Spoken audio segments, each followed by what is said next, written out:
donc ça fait vraiment partie de notre mission et de notre raison d'être. Et donc si on est clair sur ça, en fin de compte, le discours se raconte presque tout seul. Et Ok. surtout, les gens adhèrent à ça, que ce soit en interne ou en externe. Mhm. Et donc, si on est clair sur ce qu'on représente, on attire des gens qui sont déjà convaincus, qui connaissent notre marque. Bonjour à toutes et à tous, c'est Eddy, votre hôte pour ce podcast et on se retrouve aujourd'hui pour un nouvel épisode du Brand Podcast. Je suis super content de vous retrouver déjà parce que c'est le deuxième épisode du Brand Podcast. Donc ça veut dire que j'ai cassé le mur de l'attente des gens qui me réclamaient un autre épisode.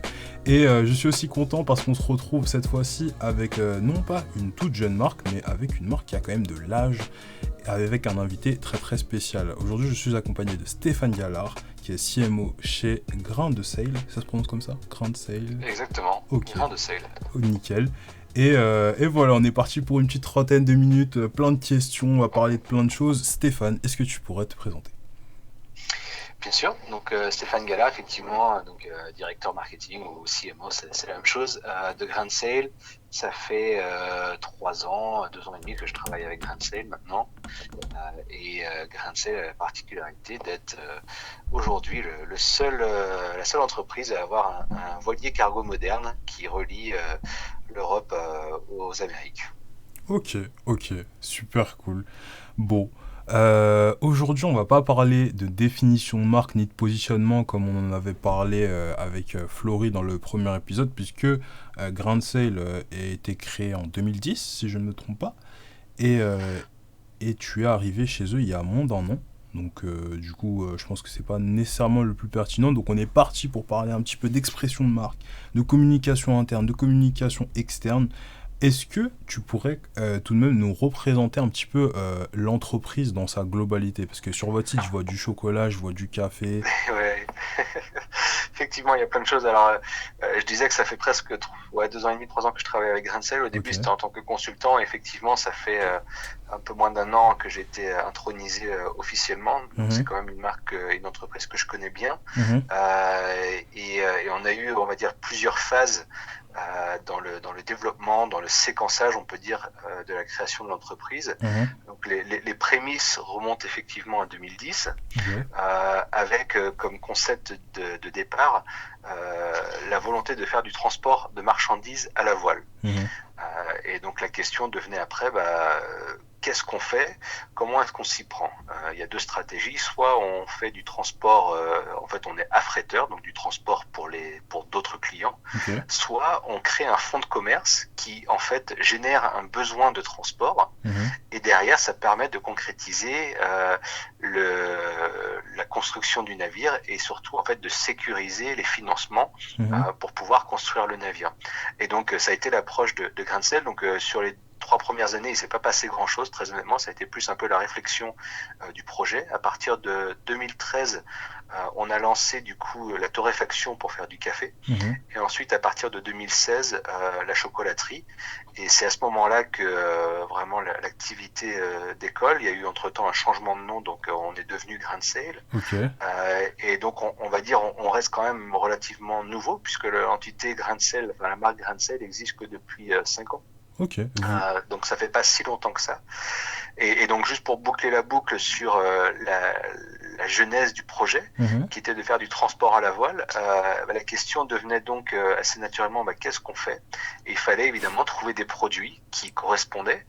Donc d'une part des produits qui provenaient de loin pour justifier justement le mode de transport à la voile, ok. des produits sur lesquels on pourrait avoir une valeur ajoutée parce que si on transporte des matières premières basiques, on va dire, Mhm.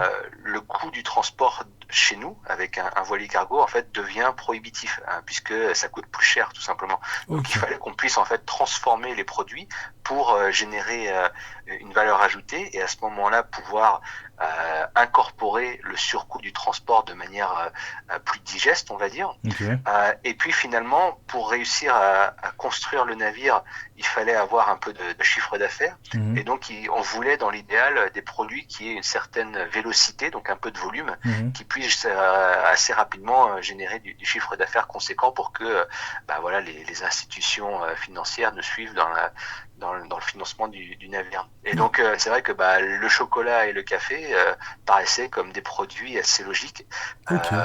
On va les chercher en Amérique latine, c'est suffisamment loin pour que ça se justifie au niveau du mode de transport. Il n'y a pas d'alternative Mhm. en local, puisqu'il n'y aura jamais de production de chocolat ou de café en France. Alors, c'est tout simplement pas de climat, hein, donc ça aussi c'était l'enjeu. Et puis finalement, donc ce sont des produits, on va chercher du café vert ou de la masse de cacao, qu'on est capable ensuite de transformer en faisant des produits gourmets avec des tablettes de chocolat qui sont voilà avec des profils, on va dire, gustatifs intéressants.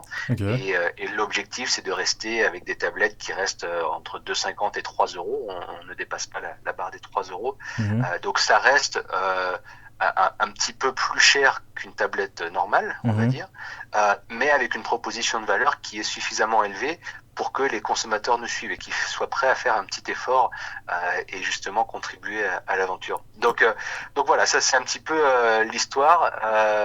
Et donc ensuite, à partir de 2016, les chocolats ont commencé à sortir de chez Grain de Sel. Ok.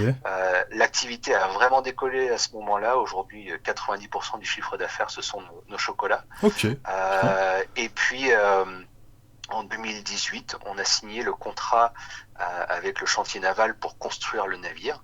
Et le navire vient de sortir. Donc le premier voilier cargo moderne vient de sortir à l'automne. Et il est parti en novembre pour 3 mois de boucle transatlantique. Et il est en train de revenir actuellement Mhm. depuis la République dominicaine avec 33 tonnes de masse de cacao à bord. Mhm. Et sera de retour en France dans quelques semaines, mi-fin février. Ok. Ça me fait avoir deux questions. Déjà, c'était quoi votre premier nom? Parce que vous m'avez dit que vous avez changé de nom du coup. Ouais, c'était Cargo 2. Alors Cargo et puis O2, évidemment, pour l'air. Oh, c'est moins stylé que Euh, Grain de Sel, quoi.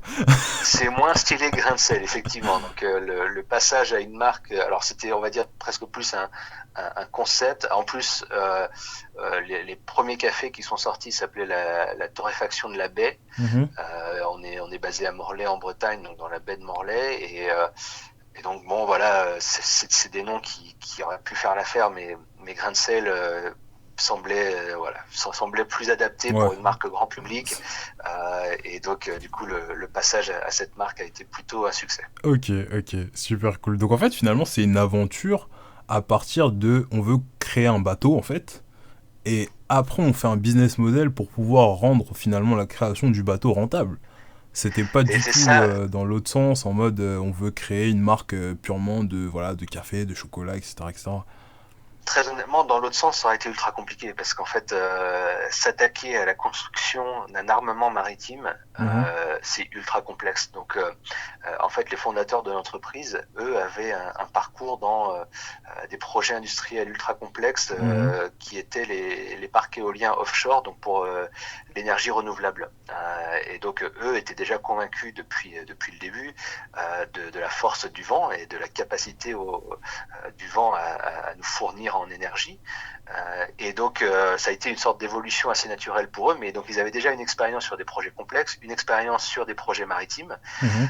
Et donc, par contre, ils ont effectivement dû apprendre le métier agroalimentaire, donc c'est-à-dire devenir artisan chocolatier, devenir torréfacteur.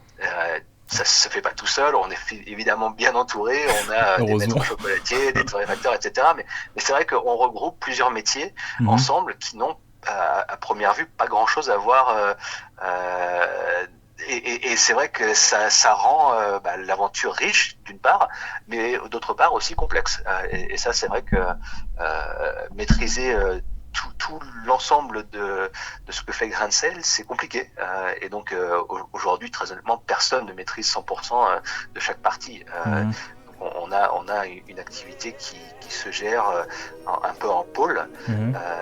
et du coup, on laisse un peu les experts dans leur domaine, et puis tout ça après remonte pour faire un tout, et là, ça prend tout son sens.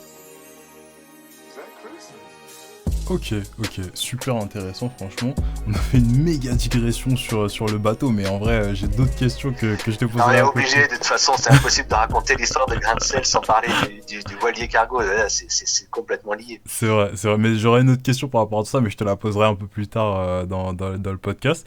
Je voulais qu'on revienne un petit peu sur votre activité digitale, puisque c'est aussi un peu le sujet du podcast. J'ai vu que récemment, vous avez fait un changement, c'est-à-dire que vous avez refait votre site par une agence notamment.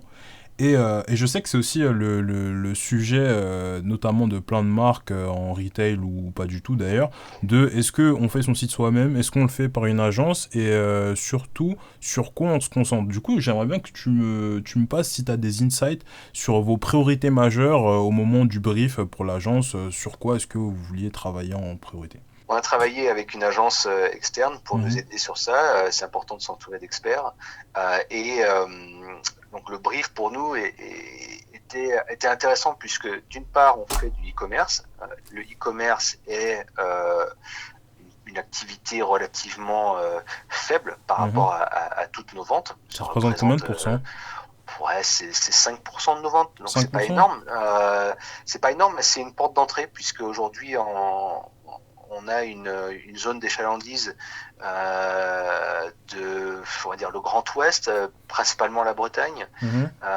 Et donc à travers le site web, ça nous permet justement d'aller en dehors de nos points de vente.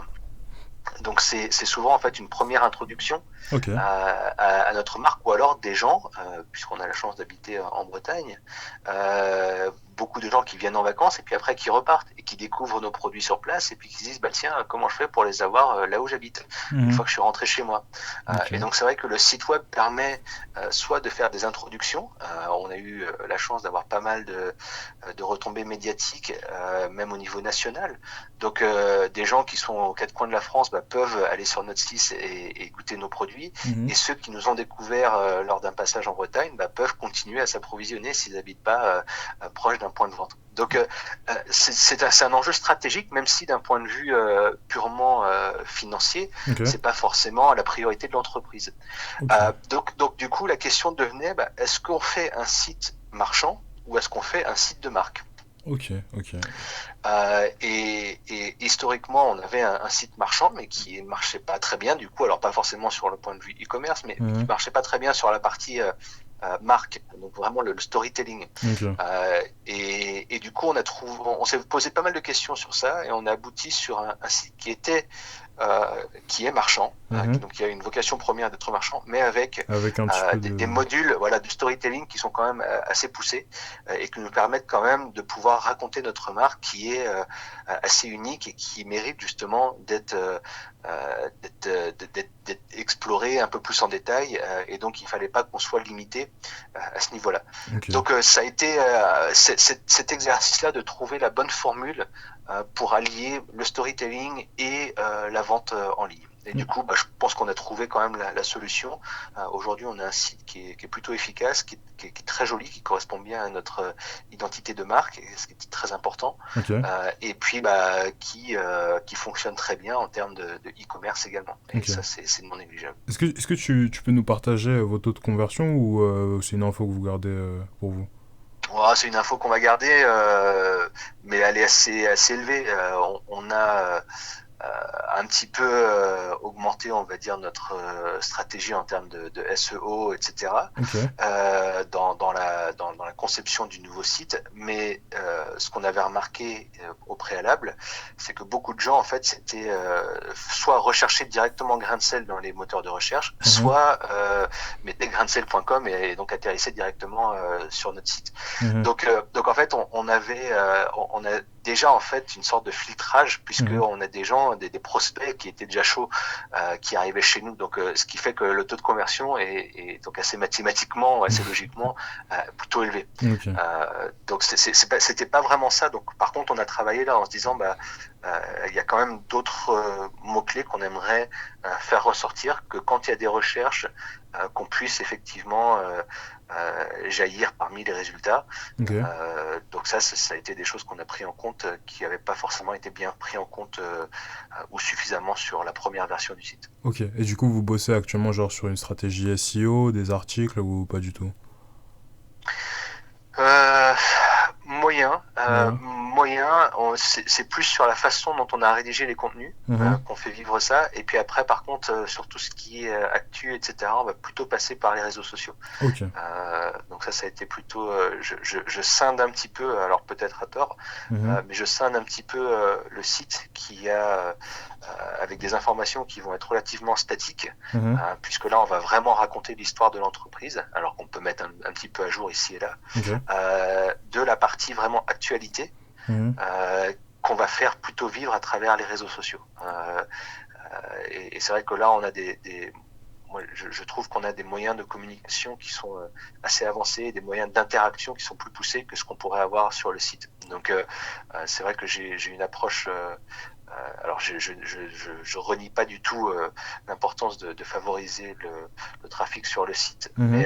mais en termes d'interaction pure, vraiment sur le storytelling, on n'est pas en train d'essayer de vendre. Je vais plutôt passer par les réseaux sociaux pour ça. Ok, ok, d'accord, ça marche. Du coup, autre question qui va toujours porter sur le site, mais un petit peu déviée, ça va être pareil par rapport à votre palette visuelle. Du coup, tu me disais que le projet a mis un peu de temps avant de se lancer en tant que tel, donc sur des points de vente, etc., etc., que vous avez changé de nom, ce qui veut dire que le logo a été changé aussi. Ce logo, il date de combien de temps, du coup? Bah, ça fait 4-5 ans, ça fait 5 ans, je crois. C'était en 2015-16 qu'il a été lancé au moment quand on a lancé la chocolaterie, en fait. Ok, ok. Et puis c'est un logo qui n'a pas changé depuis. Ouais, justement, c'était aussi ça dont je voulais parler, parce que moi, je savais pas que vous aviez changé de nom, etc. avant, mais dans mes petites notes, j'avais noté avec du coup une marque qui a plus d'une dizaine d'années finalement. Est-ce que vous envisagez des changements peut-être dans la palette de couleurs, dans les typos, peut-être dans les logos? Et si c'est pas le cas, comment vous comptez rester attractif finalement avec Ouais, alors j'ai fait un gros boulot avec une agence mhm, sur ça l'année dernière, mhm, justement pour un petit peu cadrer la marque, ok, la moderniser un petit peu, alors sans changer le logo, mais tout l'univers graphique et donc l'identité visuelle. Et donc ça a été un gros travail. Donc aujourd'hui, on est sur ça. Donc si vous allez sur le site, vous allez retrouver tous ces éléments justement de l'identité visuelle qui a été pondue l'année dernière et qui s'est traduite ensuite sur le site web qui vient d'être lancé officiellement. Donc ça a été un travail en amont sur voilà l'organisation visuelle de la marque, mhm, avec évidemment un travail de typologie, etc., sans changer au logo lui-même. ok, Toute la partie cristalliser un petit peu le storytelling, mhm, et puis derrière traduire ça sur un site, des sur des matériels de vente, sur euh, sur le site, les réseaux sociaux, sur tout ce qui peut être aussi poster et autres visuels, ok. etc. Donc voilà, donc il y a eu tout un travail qui avait déjà été fait et puis derrière qui se décline sur les différents supports, dont le site web. Ok, ok, d'accord, ça marche, c'est relativement clair. On va passer du coup à la deuxième partie du podcast qui va se focus plus sur la communication, que ce soit interne ou externe. Chez Groundsel, il me semble que vous êtes un peu plus de 20. Donc je sais pas si vous êtes 18, 20, 21 exactement, Ouais, mais il on me est semble. même plus que ça maintenant. On pousse ouais, on a à peu près 35 en salariés directs Ok. et on a une quinzaine, vingtaine de travailleurs handicapés avec qui on travaille, hein, donc à travers une association pour l'insertion des travailleurs handicapés. Mhm. Et donc eux travaillent dans la chocolaterie et dans la torréfaction. Ok. Euh, donc ils sont pas des salariés directs, mais ils font en gros partie des effectifs. Donc si on rajoute tout ça, on est une cinquantaine, quoi. Ok, donc ouais, donc ça fait un grand groupe en règle générale. Et ma question c'était par rapport à tout ce qui va être télétravail, etc. Puisque on sait qu'en ce moment c'est le mot d'ordre, surtout qu'on va peut-être être reconfiné encore. Quand on est un grand nombre de salariés comme ça, comment on fait en fait finalement pour cultiver une culture de marque, mais en interne en fait? Et sur quoi on peut communiquer, comment se passe par exemple, je sais pas, vos onboarding pour que tout le monde adhère finalement à la marque, puisque c'est une marque, comme tu le disais, qui a pas mal changé, qui a pas mal évolué, que ce soit visuellement, que ce soit au niveau des produits aussi. Donc, c'est, voilà. Est-ce que tu peux me donner des Ouais, petites... après, ce qui reste constant chez nous, ce sont nos valeurs. Donc Mhm, moi, le travail que j'ai fait, ça a été d'organiser ça un petit peu dans la façon de présenter, ce qu'on faisait historiquement. Donc j'ai rien réinventé. On a la chance de travailler pour une entreprise qui a vraiment de très fortes valeurs. mhm, Donc le goût, bien évidemment, on est une entreprise avant tout agroalimentaire puisqu'on transforme du café et des chocolats. ok. L'aventure, donc l'aventure qui est un peu symbolisée par le navire et tout ce que ça engendre. Mhm, Et puis le côté développement durable, le navire en fait partie, mais le côté social également, donc je venais de parler des travailleurs handicapés. Donc ça fait vraiment partie de notre mission et de notre raison d'être. Et donc si on est clair sur ça, en fin de compte, le discours se raconte presque tout seul. Et ok. surtout, les gens adhèrent à ça, que ce soit en interne ou en externe. Mhm. Et donc, si on est clair sur ce qu'on représente, on attire des gens qui sont déjà convaincus, qui connaissent notre marque. Ok, je te coupe deux Et donc secondes. derrière, Je te coupe deux ouais, donc secondes juste derrière, en fait, vas-y, pour vas-y. parler un petit peu du bouquin. Est-ce que vous avez un bouquin de marque? Enfin, je sais que c'est un truc qui est assez Oui, fréquent aux États-Unis. ouais. Donc du coup, ça a été un travail que moi j'ai fait Ok. l'année dernière notamment. Donc ça a été le travail sur toute l'identité visuelle, mais aussi Mhm, sur tout ce côté storytelling, mhm, et justement avec un brand book, ce qu'on pourrait appeler aussi un territoire de marque, mhm. qui nous a permis sur papier, on a fait en plus des imprimés, des impressions en grand format, donc ça fait un peu livre, etc. Donc ça c'est joli, et ça c'est des choses qu'on peut effectivement maintenant transmettre Mhm. aux nouveaux arrivants pour le onboarding. Et donc ça permet non pas de convaincre les gens de ce qu'on fait, parce que les gens sont déjà convaincus, mais c'est plutôt euh, d'avoir les bons éléments pour s'approprier la marque. C'est surtout ça. Ok. Et pouvoir aussi derrière être ambassadeur de la marque en employant un peu les mêmes façons de parler. Et l'idée, c'est non pas de brider la communication, bien au contraire, c'est plutôt de donner des outils à chacun et des éléments de langage à chacun pour que le discours soit assez cohérent d'une personne à l'autre. Mhm. Et c'est vrai que moi, mon rôle, c'est d'essayer d'avoir une sorte de cohérence et constance dans notre façon de parler, peu importe qui soit l'interlocuteur en face. Ok, ok, ça marche. On va très gentiment arriver vers la fin du podcast. J'ai une dernière question pour toi. Ça va être par rapport à plus votre communication externe et surtout sur votre stratégie sur les réseaux sociaux. Aujourd'hui, bah, ça marche relativement bien quand même pour vous sur les réseaux sociaux, particulièrement sur LinkedIn. Et j'ai vu, en passant sur votre chaîne YouTube, que vous avez lancé un format qui s'appelle Transat. Et j'aimerais bien que Ouais. tu m'en parles un petit peu de voilà, qu'est-ce que c'est que ce projet, comment vous avez eu l'idée, et surtout, est-ce que finalement ce projet-là avec des vidéos, ça a un ROI sur vos ventes?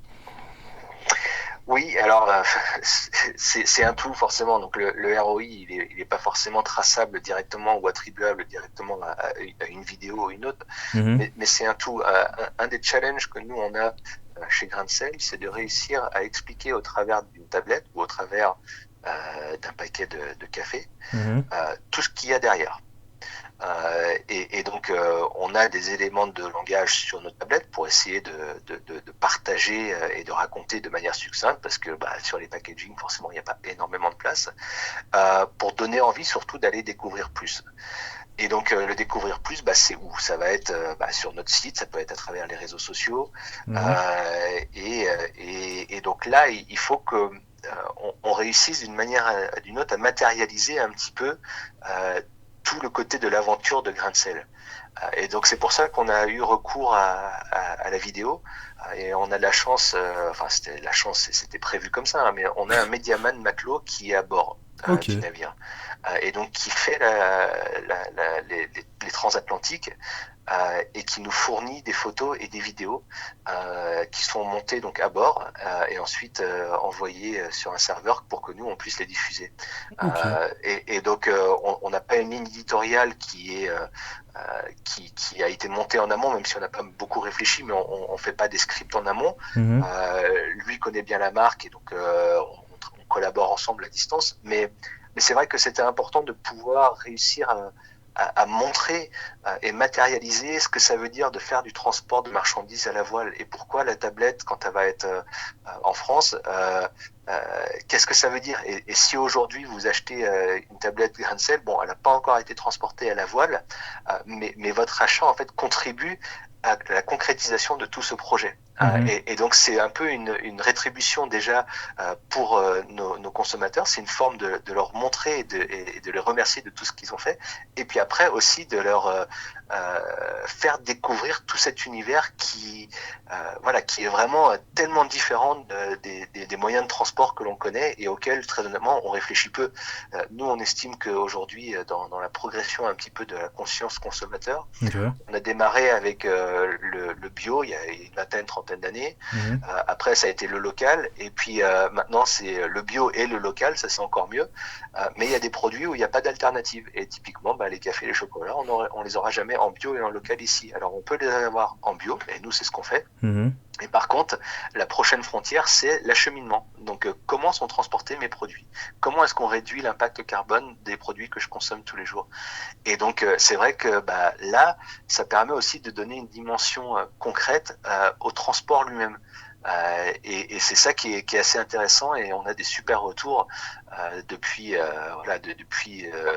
évidemment que le bateau est parti, c'était en novembre, mais même un petit peu avant parce qu'on avait déjà créé un petit peu le buzz autour du baptême du navire et la sortie du chantier du navire. Donc on va dire sur les 3-4 derniers mois de l'année dernière, et ça se poursuit et se confirme ici en janvier, il y a une croissance énorme sur les followers, les abonnés, les vues et les impressions, et on a explosé les compteurs aussi au niveau des ventes en fin d'année, alors sur une tendance positive tout au long de l'année 2020, mais qui s'est accéléré d'autant plus sur les 3-4 derniers mois de l'année. Donc oui, il y a tout un impact, mais la question c'est de réussir à sortir un petit peu du secret, puisqu'on est une petite marque locale en Bretagne, et commencer à aller plus loin.